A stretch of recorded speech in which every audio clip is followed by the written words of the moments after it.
Assalamualaikum warahmatullahi wabarakatuh. Perkenalkan, kami dari kelompok 8 ingin mempresentasikan bab mengenai teknologi komunikasi. Saya bersama 3 rekan saya. Sebelumnya, perkenalkan, nama saya Sarah Francisca, nomor absen 25, dan rekan saya Muhammad Zainal Alim, nomor absen 16, Nur Hidayah, nomor absen 20, dan Rifki Wahyu Andifa, nomor 23. Pada bab kali ini yang akan kami bahas yaitu meliputi pengertian dari teknologi komunikasi, peranan teknologi dalam komunikasi, contoh alat bantu dalam komunikasi lisan dan tertulis, manfaat teknologi komunikasi, dan kelemahan teknologi komunikasi. Berikut penjelasan mengenai teknologi komunikasi. Seperti yang kita ketahui, dewasa ini komunikasi menjadi lebih cepat, efektif, dan efisien dengan kemajuan di bidang ilmu pengetahuan dan teknologi. Teknologi telah menjadi bagian yang tidak terpisahkan dari kehidupan manusia zaman sekarang. Bahkan, dapat dikatakan seluruh aspek kehidupan seperti bidang pendidikan, sosial, politik, dan ekonomi telah bersentuhan dengan teknologi. Teknologi komunikasi seperti satelit telah menghadirkan televisi dan layanan telepon nirkabel ke desa-desa terpencil di Afrika, India, Cina, Amerika Latin, termasuk sekarang di Indonesia. Pertumbuhan penggunaan internet di seluruh dunia telah menjadikan orang-orang dan perusahaan-perusahaan dapat dengan mudah berkomunikasi dan memiliki akses data dalam jumlah yang sangat besar. Apalagi pada bidang pendidikan. Teknologi informasi ini akan memberikan nilai tambah dalam proses pembelajaran. Hal ini berkaitan dengan semakin tingginya kebutuhan informasi, ilmu pengetahuan, dan teknologi yang tidak semuanya diperoleh dalam lingkungan sekolah. Demikian pula pada saat melakukan pertukaran data dan informasi antar sekolah, sekolah dengan masyarakat, sekolah dengan pemerintah daerah dan pusat, dan lain sebagainya. Semua akan lebih efektif dan efisien jika memanfaatkan teknologi informasi. Pengertian dari teknologi sendiri merupakan alat, teknik, atau cara yang dapat membantu manusia dalam melakukan pekerjaan, sehingga pekerjaan menjadi lebih ringan, lebih cepat, lebih baik, atau lebih banyak hasilnya. Hal ini telah dijelaskan oleh Haryani dalam bukunya yang diterbitkan pada tahun 2001. Teknologi telah menyusup ke dalam setiap praktik bisnis serta menciptakan keunggulan dan kemampuan komunikasi yang semakin canggih. Perkembangan teknologi komputer yang cukup dramatis telah menyebabkan perubahan dalam teknologi komunikasi tanpa harus mengubah unsur-unsur dasar proses komunikasi itu sendiri. Kemajuan teknologi dalam komunikasi telah memungkinkan terciptanya kerjasama dengan berbagai pihak, kapanpun dan dimanapun mereka berada. Penggunaan internet, email, voicemail, dan fax memudahkan para pihak untuk bekerja tidak dalam satu lokasi. Bekerja tidak perlu dilakukan di kantor konvensional, tetapi bisa di rumah, di jalan, atau di berbagai negara. Komputer saku dan telepon genggam saat ini sudah cukup dijadikan ruang kerja yang mudah dibawa kemana saja. Teknologi tidak hanya mengubah cara-cara berkomunikasi, tetapi juga mengubah cara kerja. Walaupun demikian, ada beberapa kelemahan dari kemajuan teknologi yang mesti kita waspadai. Menggunakan teknologi komunikasi antar kehidupan di kantor dengan kehidupan di rumah. Lebih lanjut lagi, teknologi internet bisa menghasilkan informasi yang berlebihan. Akibatnya, pelaku bisnis dibanjiri oleh informasi yang jauh lebih banyak daripada yang dapat diproses secara efektif. Baik, selanjutnya, menurut Baif dan Thiel 2003 memberikan pilihan dalam melakukan komunikasi bisnis, di antaranya 1. Harapan penerimaan pesan. Setelah mengetahui siapa penerima pesan, perlu dipertimbangkan lebih lanjut harapan penerima terhadap teknologi yang dipergunakan untuk mengirim pesan. Ada yang cukup puas menerima pesan melalui telepon dan teks saja, tetapi ada pula yang menghendaki agar pesan dikirim melalui email. Yang kedua, waktu dan biaya. Waktu menjadi faktor penting dalam memilih teknologi yang dipergunakan. Pesan yang mendesak biasanya dikirim melalui telepon, fax, atau internet dengan biaya yang relatif lebih mahal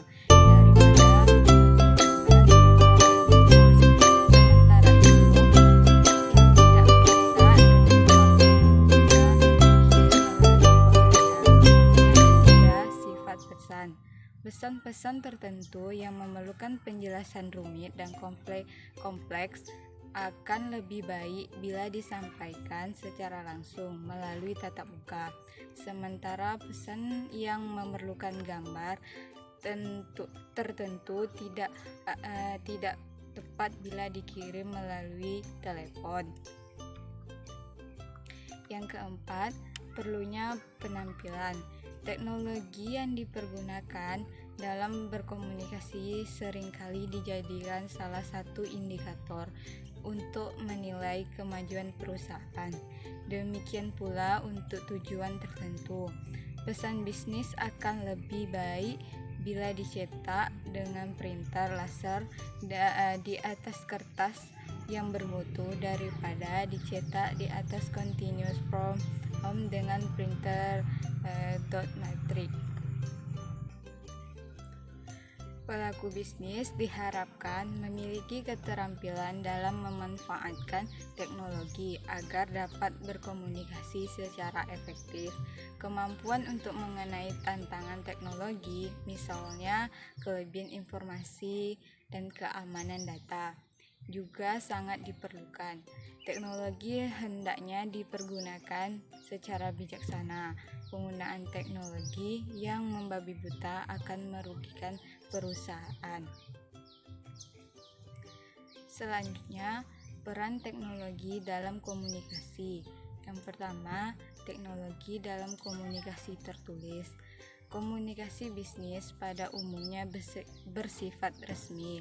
Pesan-pesan penting biasanya dikomunikasikan dengan dokumen tertulis. Dokumen tertulis dapat ditulis dengan tangan, diketik dengan mesin tik, manual atau elektronik, dicetak dalam bentuk printout atau menggunakan email. Yang kedua, teknologi dalam komunikasi lisan. Alat bantu komunikasi lisan yang dapat dipergunakan secara individu dan ada juga yang bisa dipergunakan secara kelompok. Pada saat ini, semua bisnis menggunakan telepon genggam dalam melakukan komunikasi lisan. Telepon itu bahkan sudah dilengkapi dengan fasilitas voicemail dan internet. Selanjutnya akan dijelaskan oleh rekan saya. Baik, di sini saya akan jelaskan mengenai dari teknologi dalam komunikasi tertulis. Komunikasi bisnis pada umumnya bersifat resmi. Pesan-pesan bisnis dapat dikomunikasikan secara lisan ataupun tertulis. Biasanya untuk pesan-pesan penting biasanya dikomunikasikan secara tertulis. Dokumen tertulis dapat ditulis menggunakan tangan, diketik menggunakan mesin ketik ataupun menggunakan mesin cetak untuk menghasilkan printout. Atau biasa menggunakan untuk saat ini bisa menggunakan email. Penulisan dokumen dengan tangan hampir tidak memerlukan bantuan teknologi pada umumnya. Untuk saat ini, banyak perusahaan yang telah menyelesaikan berbagai alat bantu seperti software ataupun hardware untuk melakukan komunikasi bisnis tertulis. Seperti contoh, word processor.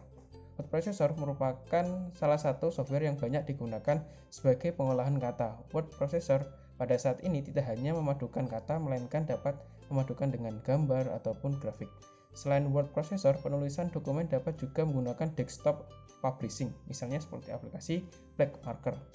Software ini memiliki kemampuan tinggi dalam mengembangkan teks dengan foto ataupun gambar. Di samping komputer, alat bantu scanner juga sering digunakan dalam menyampaikan dokumen bisnis. Alat ini digunakan untuk menduplikasi teks ataupun dokumen yang ada. Selain itu, dokumen bisnis yang telah disiapkan menggunakan komputer lalu dicetak menggunakan printer berwarna ataupun hitam putih. Dokumen yang telah tercetak didistribusikan kepada penerima pesan melalui mesin teks ataupun kurir. Selanjutnya, email atau pos elektronik merupakan salah satu keunggulan internet yang paling bermanfaat untuk bisnis. File berupa teks ataupun gambar, baik panjang pendek, bisa dikirim dengan cepat ke seluruh dunia melalui email. Email juga telah mendorong kerjasama lebih kuat antara karyawan dan meningkatkan produktivitas karena mampu merampingkan proses komunikasi. Email telah mengubah gaya komunikasi bisnis secara dramatis. Untuk selanjutnya, saya akan jelaskan mengenai teknologi dalam komunikasi lisan. Sebagaimana telah diuraikan bahwa pelaku bisnis menghabiskan sebagian besar waktunya untuk berkomunikasi secara lisan. Alat-alat bantu komunikasi lisan yang dapat dipergunakan secara individu dan juga ada yang bisa digunakan secara berkelompok. Pada saat ini, hampir semua pelaku bisnis menggunakan telepon genggam dalam melakukan komunikasi lisan. Telepon itu bahkan sudah dilengkapi dengan fasilitas voicemail dan internet. Secara berkelompok, komunikasi lisan dapat menggunakan alat bantu. Yang pertama yaitu teleconference. Pada saat ini, untuk dapat melakukan pertemuan antara rapat dengan peserta rapat, tidak harus berkumpul di satu tempat. Teknologi teleconference dapat membantu berlangsungnya pertemuan antara beberapa orang berada di wilayah yang jauh.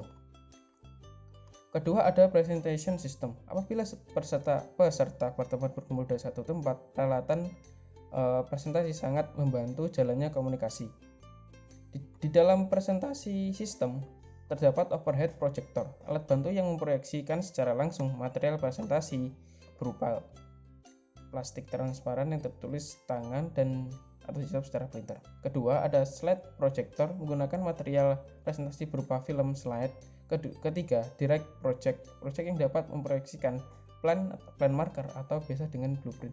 Kedua, ada LCD proyektor, merupakan peralatan yang bisa menggunakan berbagai input, misalnya plan paper, transparan video, ataupun CD, ataupun dapat dikonektifkan menggunakan komputer lain. Baik, di sini saya akan menjelaskan tentang manfaat teknologi komunikasi. Yang pertama, meningkatkan aliran komunikasi, yang dimana aliran informasi lebih cepat menyebar ke seluruh dunia tanpa mengenal batas. Nah, di zaman sekarang informasi cepat menyebarnya melalui media sosial, berita, begitu. Poin kedua, mempermudah komunikasi. Dengan adanya teknologi, semua orang dapat berkomunikasi tanpa ada batasan apapun. Nah, di sini melalui teknologi semua orang bisa berkomunikasi dengan siapapun, entah itu orang Indonesia sama Indonesia atau bisa ke orang lain yang ada di negara lain. Untuk yang ketiga, mengubah struktur organisasi. Dalam hal ini dimaksudkan di dalam berkomunikasi tidak hanya dalam satu ruangan saja, melainkan dapat berkomunikasi pada saat dua orang tersebut di kantor dan di lapangan atau di rumah. Untuk yang terakhir, menurunkan biaya komunikasi. Yang dimaksudkan pendistribusiannya informasi lebih mudah dan lebih menghemat biaya administrasi. Dilanjut, kelemahan teknologi komunikasi. Yang pertama yaitu kelebihan informasi. Nah, dikarenakan pada zaman ini informasi cepat menyebar, nah kelebihan informasi bisa menjadi masalah untuk kita. Yang kedua, keamanan data. Nah, di zaman sekarang ini kan informasi cepat menyebar. Keamanan data-data kita itu bisa diambil oleh orang-orang yang tidak bertanggung jawab gitu. Yang ketiga, privasi informasi dan produktivitas karyawan. Yang terakhir, kurangnya hubungan antar individu. Yang terakhir, saya akan membacakan kesimpulan. Teknologi telah menjadi bagian yang tidak terpisahkan dari kehidupan manusia zaman sekarang. Dalam kaitannya dengan bisnis, perlu dilakukan penelitian yang terus-menerus. Dalam kaitannya antara media komunikasi dan bisnis, yaitu kawasan teknologi bisnis. Hal ini menunjukkan bahwa teknologi bisnis merupakan satuan pengetahuan yang terorganisasi akan selesai berkembang dengan adanya teknologi. Pemanfaatan teknologi bagi dunia bisnis memang sangat berpengaruh besar bagi kemajuan dunia bisnis. Hanya saja, tahu batasan-batasan bagaimana pemakaian teknologi tersebut sesuai dengan kebutuhan. Baik, ini saya dari kelompok 8. Terima kasih. Assalamualaikum warahmatullahi wabarakatuh.